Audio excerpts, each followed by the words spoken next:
Hi, I'm Ellie. Last time we dove deep into the breakup of D4 and the rise of PoE 2, also shared my thoughts around the hidden logic behind their updates. And today we are back because we are watching an in-depth interview with the GGG's audio director, Kane Bennett. If you liked the last video, this one is going to be more personal because I will be watching this video with you guys together. I will be also linking the original interview down below. If you prefer watching it by yourself, go ahead to click it. So let's go and let's break down the interview and chat while watching. Oh no. Why? Goblin Pet. Oh no. Why? Oh dear. Hello, Exiles. Welcome to the first of our dev interview videos.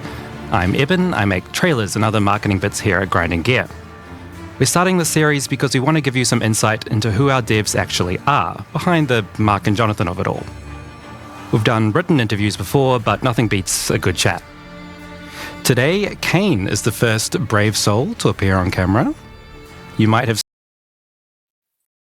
seen Kane at ExileCon, where he talked about audio design in Path of Exile 2.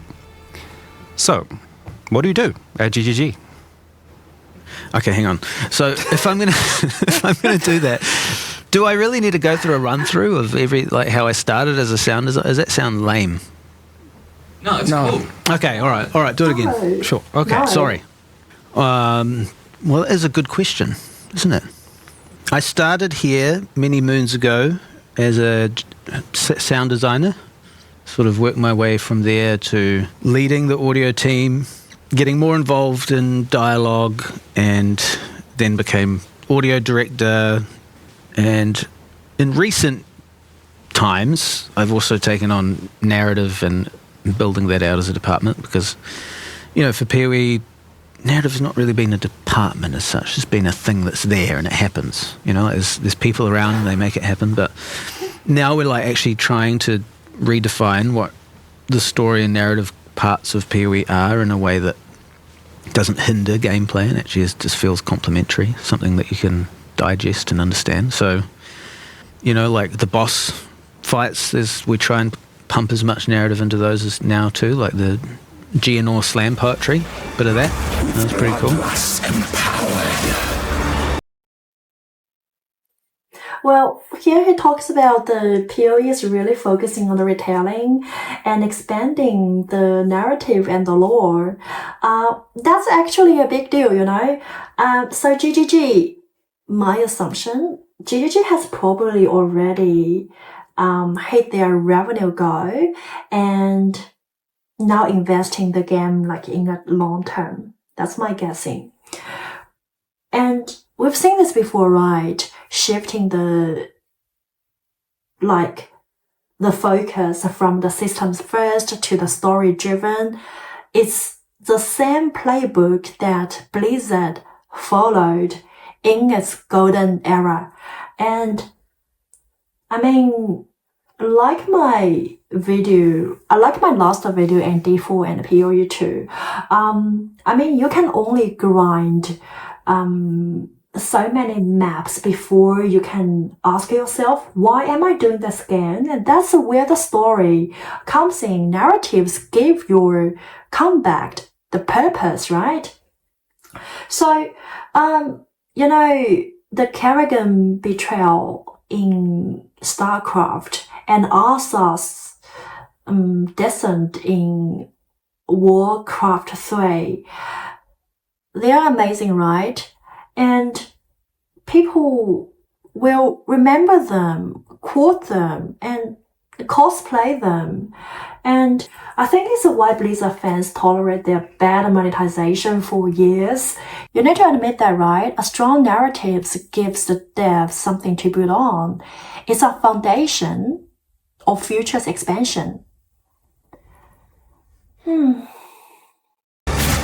Our enemy endured, but soon all. Take you to go from starting to just being the director of all of it. I think it's like 7 years now, 7 years. something like that. So you've been here a while. What's special about Path of Exile for you? What's special about Path of Exile is also special about GGG, is that, we kind of work at breakneck speeds, pivoting whenever we need to make sure we're doing the right thing for the moment, like what players are thinking. So you're reading reviews and you're pivoting, reading forums, Reddit? Yeah, or just like someone comes up with a cool idea, and in larger companies that might be hard to pivot, so hard to make that work because you've got X number of dependencies on what you're doing and sticking to that. Whereas we're like, nah, let's do it. It also has moments of stress and chaos, but that is part of the fun and mitigating that. As an aside, I think I finally understand why everyone sits on these chairs like this. Because they're so deep. You can't sit up because it would look weird. You can't just sit back because it looks weird. You have to... Am I slouching? So this part is quite interesting, He talks about how one of the GGG's unique traits in its ability is to move quickly. In Oceania, speed isn't an exact word you associate with work culture. No offense, but GGG proves it otherwise, and that's the power of the small organization. Creative at the same time. Yeah, I agree with this point, and that's the sad reality of the big studios. When they are fully capitalized, the kind of speed disappears. Yeah, the original devs leave, and what's left is a company driven by data, revenue goals, and market appeasement, not innovation anymore. This also reminds me of the old school Blizzard. Tons of creative energy, constant changes, fresh ideas being implemented quickly. And the most important one is always listening to the players. So do you remember the game Hero of Storm? It meant to be a giant celebration of all the Blizzard fans, but it was abruptly shelved. Now with Microsoft in the picture, Blizzard has become more rigid. The collapse of Diablo IV's reputation and the fact that their own designers don't even play their games anymore, that's a result. Compare the Rockstar or CD Projekt Red. Why haven't they expanded into giant organization even with their massive success? Is how you preserve a game's soul. Okay, let's keep watching. Probably. Most recently, your team put a lot of love into the Mercenaries of Trathis. Were they as fun to make as I imagine? Yes. That was fun. It was like, what started off as the league will be based around mercenaries. You get a mercenary, you hire one, you'll run around with them. And then we sort of suggested the Trathis thing. It's like a place we haven't learned too much about. So we got to do that completely, starting with we knew we needed some mercenary personalities. Oh. And coming up with a bunch of interesting personalities is difficult. Like, you get to a point where you struggle to come up with the next one. And someone posted on Twitter about one of the ambusher ones, because he just kind of speaks gibberish. And it was literally like we were just getting tired of trying to come up, and we just like wrote any old crap on there, and hang on, let's do that. Just mash the keyboard. So that was fun. But no, it was fun, and we sort of developed a whole like house family system of Trathans, like the idea being the Eternal Empire way back when were casting out their worst criminals, sending them to a place essentially to die, right? But when they got there, instead, they did very well for themselves and sort of assembled these houses and families of death trades. So, it's like Australia, right? Mercenaries of Trathis is Australia. Yeah, it's just, cool. Yeah. Cool. And they're all Australians. Why didn't we give them Australian accents? Oh, we didn't want to be too blatant with it. No, just kidding. So Well, Ken actually compared PoE to Australia itself and, sent off the punishment but ended up thriving. PoE was never supposed to be the big dog, It reminds me of Vegemite. Like, just really random. So for the mercenary system from PoE 1, a pretty major innovation for character design and how to give NPCs distinct personalities and emotional depth. These are small touch, but I reckon it is a separate between like good games and truly great ones. And, I play PoE 2, but I haven't played PoE 1, so I won't comment too much here. And the Australian accent, well, I bet locals love it. Yeah. Okay, let's keep watching. Had Australians on the team, it was just an in-joke. Cool. On to the important questions. Oh, no. Yeah. Goblin pet. Oh, no. Why? Oh, dear. Well, look, we have an issue system, right? An issue tracking system, like a job system. And I get an issue for this pet that's going to, like, be a band pet and sing and stuff. So I'm like, cool, well, I'll make that as good as I can. And I was at home and I just had Mike and I did some scat goblin vocal stuff, right? Thinking nothing of it. So, guys, he admitted he's the person singing that goblin pit. And Camille and Michael, music guys, got involved and added the music part, and we developed, we're like, shit, this is quite cool. Great, happy with that. Now, like, my voice is the most hated thing in the fucking game. It's not my fault. I didn't come up with the idea, but I gotta own that. That's the way it should be. Yeah. You've left your mark where it matters. I mean, it's kind of fun at the same time. It's pretty fun.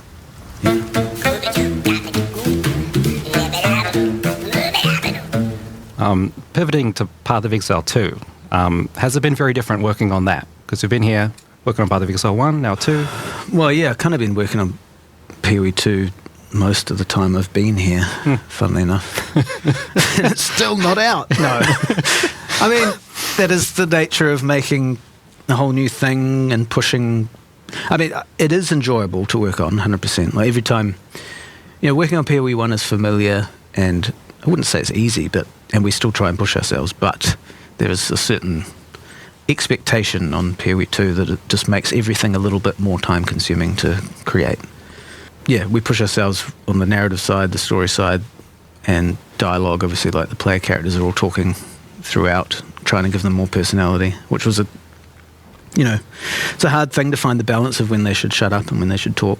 But how do you find that balance? Because that's such an interesting Well, I don't even know if we have games. yet. So some people, it is hard because through the campaign, it's interesting. At endgame, if they're constantly yapping about currency and, there are things to iron out. But that's the beauty of early access and figuring it out. I don't know, like, do I seem like me? Or do I seem like a stuck-up version of me? Man, it's hard. It's pretty consistent with how you were at Exile. So fat?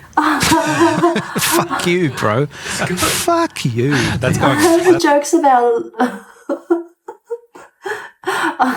he jokes about losing weight, and he's unable to look at his past self. Yeah. Fat? Good on him, though. Fuck you, bro. Fuck you. That's going in. That's going. It's pretty. I mean, he didn't expect that. He didn't expect his past self would appear here, so. That's what I said. I really like the vibe of this interview. So chill and so Australian, maybe New Zealand kind of culture, like laid back and like that sort of like attitude. What's the best sound from anything? Like your favorite sound, take your time. We can edit it to make it look like you replied just like that. Star Wars, right? Like pick something, any moment in Star Wars, and there's like so many iconic sounds that you just... How did they do that? That's true. Ben Burt, man. He's just a wizard. You know, the lightsabers, it was all like in-world, real-world stuff, not conjured. It's pretty cool. Do you do much of that here? Like, Dom and Dominic on the skills side and Michael on the music side, they've got all Eurorack sort of stuff that they use to synthesize sounds. But Hi, how's it going? This is where I make my sounds. Behind me, you'll see my Eurorack modular synth. This is where I make... Otherwise, we do some recording of Foley and bits and pieces. You know, for the Karui stuff, we're doing some recordings of local instruments, and yeah, we try. we recorded a whole Kapahaka group. We did. Ago, which we haven't showed footage of, but we could do that now. We could do that. A little bit. Could do that. Oh, look at this. It's so laid back. You know, we had them in a hall and everyone was just going for it.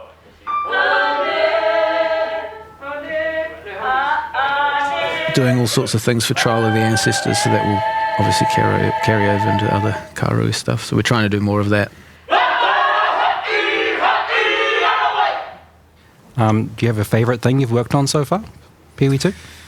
I suppose in general, just in PoE 2, you know, building up ambiences and the overall world building we can bring with sound and character dialogue, NPCs, monsters, you know, all sorts of stuff, like how that contributes to making it feel like a world and a place. Slavery will not be necessary when the dreamer awakes. And, you know, like I mentioned earlier, the Geonor slam poetry, that's an example that I'm proud of, where we kind of got that happening, you know, like we... You know, games deserves the recognition as a ninth form, the art, all the like iteration and the polish, you know. A lot of studios could learn from this and stop obsessing over how to extract money from players and just focus on making good game. The rewards will follow. It's complementary to gameplay, the combat's still happening, but it's just sort of there. And it wasn't actually planned, it was just something that I was trying last minute with the actor when we were reworking some parts of his vocal in the fight. Are all audio designers just musicians that need more money for gear? Yes. Cool. It's it's an obsession. Like, if I have better gear, my sound will be better. And it's That's not true. true. Don't tell. No, just go along with them. Like, Don't tell Dominic. Yeah. Yeah, okay. Like, yeah, nice. If you see if he's got another module on his Eurorack, if you said to him, "Wow, nice new module," he'd probably cry with joy, you know, like, for being validated. Swishes and swoops. Makes lots of noisy sounds. Explosions, swishes, tonal bells, and evil drones. Anything that you could imagine, you can create here. With these patch cables. Do you have any cool tidbits or like spoilers or things you can tell us about what you're working on, maybe? Sanctioned? Well, I don't know. I mean, it's hard to not feel jealous watching someone to like so clearly doing what they love. At that point, it's not just about the job, it's about the passion, you know. If I can share it, but we'll try. We, you know, historically, PoE 1, you're running around, you're talking to an NPC, and they do the scrolling monologue of what they have to say to you, which, you know, is fine. That is an approach. But I wanted it to be a more back and forth conversation between NPCs and the player character, so that you get a more unique experience on a character per class of how they interact with the NPCs and what they think of what they're saying. And It makes a lot of sense because the PCs are some of the most interesting.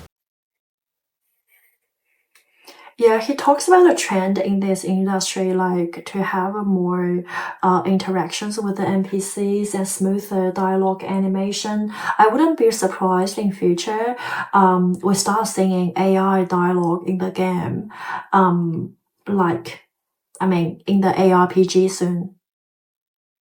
Characters in the Yeah, game. Everyone wants to know who they're playing. The characters in town are cool, but they're cooler if you involve the player character and what they think, and then you get that, because some of the player characters are a bit deranged, like the witch. So her being able judgments and her being able to have a conversation with wholesome Renly is just going to be fun. It is worth noting.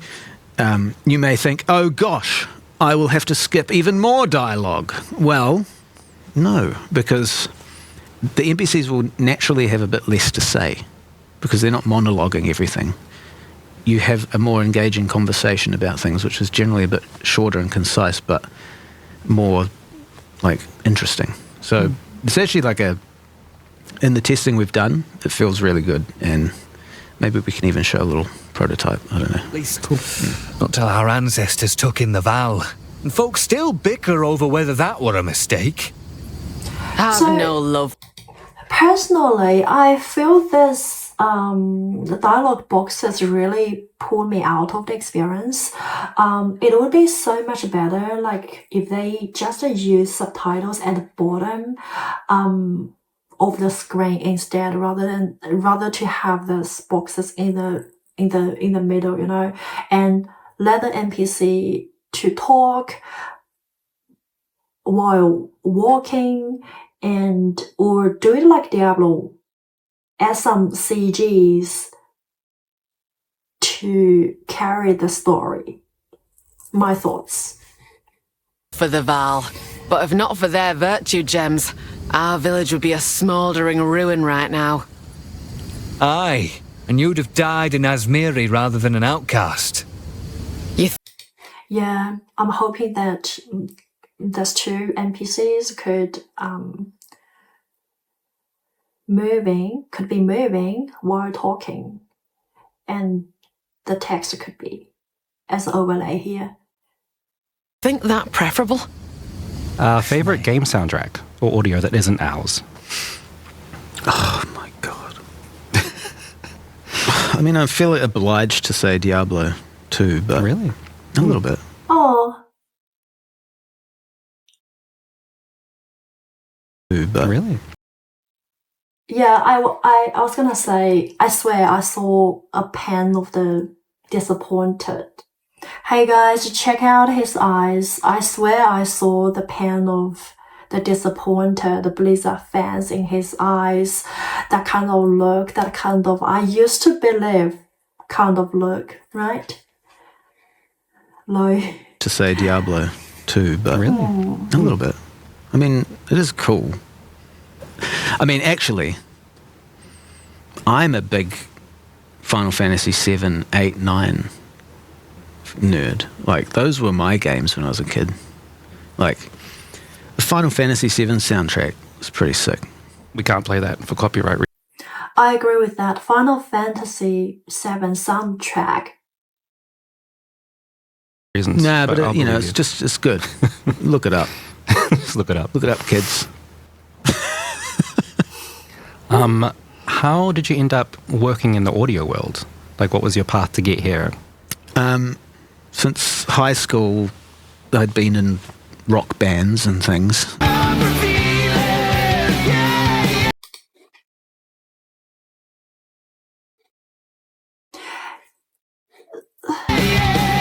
Doing... My question is, where is his hair? Playing heavy metal music. Yeah, and through that I studied audio engineering, and I worked in recording studios, recording bands. The dev team might be thriving. Look at the hairlines. Here and abroad. But I'd always been a gamer, and I'd always loved that part of it. And for some time I'd wanted to get into game audio, and there wasn't really an opportunity. But classic New Zealand, you know someone who knows someone, that whole thing. And I heard of a job at GGG. And at that time there was only one other guy here, right? So And I was determined, I'm getting an interview no matter what. Like, that has to happen. And I don't know how it would go these days, but I somehow got Eric's email and was just like spamming him directly, like day after day, until he gave me an interview. And it was good. He was very relaxed, wearing socks only, and shorts. So Australian, Kiwi. Enough said. Yeah. Just no This shoes. is hilarious. Not just socks. Very socks. Yeah. Shorts, t-shirt, right? Was still What were you dressing? acceptable. I was like this, I like dressing up to come to work. Anyway, but he was very, very serious and but cool, and the studio seemed cool and exciting, and I was lucky enough to get in. What is your favourite band? My favourite. I know it's a quite interesting story that's shared. I know they are hiring now, so if you guys are interested, their website definitely has like a vacant roles. Favorite band is probably, I'm old, so I like old school metal, like not even super heavy, just like 80s, like Iron Maiden, Judas Priest, Black Sabbath. And back in the day when I was in a band, we got to play with Ozzy Osbourne, so that was pretty cool. That's my claim to fame. Oh, shit. Got to shake his hand and say thank you, and he said something incoherent and walked away. That was fun. My final question is related to that. Would you be mad if we posted a link to your music video from 14 years ago? No.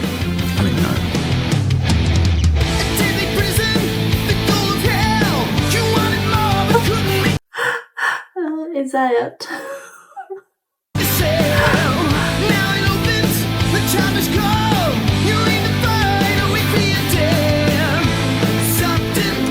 It's so annoying, like last night I'm looking at the questions and I'm thinking to myself, I have this talk Kane is so talented and smart. like that, and I'll say this thing, and I'm all this like fun guy, and then I get here and I'm not. What is that?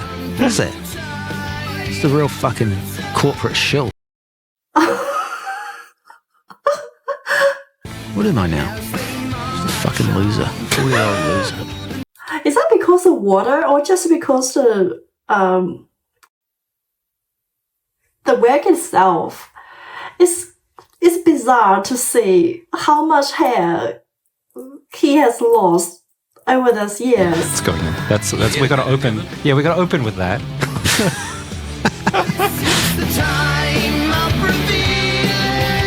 Yeah, there is something about being in front of the cameras that like Yeah, you just start saying stuff. You don't talk like this. no. Fucking. Like imagine if I did Build of the Week in my normal voice. Welcome to Build of the Week. I'm Evan from Grinding Games. Welcome to Build of the Week. All right. Thank you very much, Kane, for joining Thank you. us. Downstairs. Okay, so sum it up. Sounds like GGG has unlocked their core gameplay direction for PoE moving forward. Now they are doubling down on the juicy stuff, story, world building, and making the whole experience feel more engaging and more immersive. And this also kind of tell us like their financials are solid, right? Basically, we might just be on the way heading to get the new ARPG legend. Bring it on, GGG. Let's see what PoE 2 can do. I'm Ellie. See you in the next one.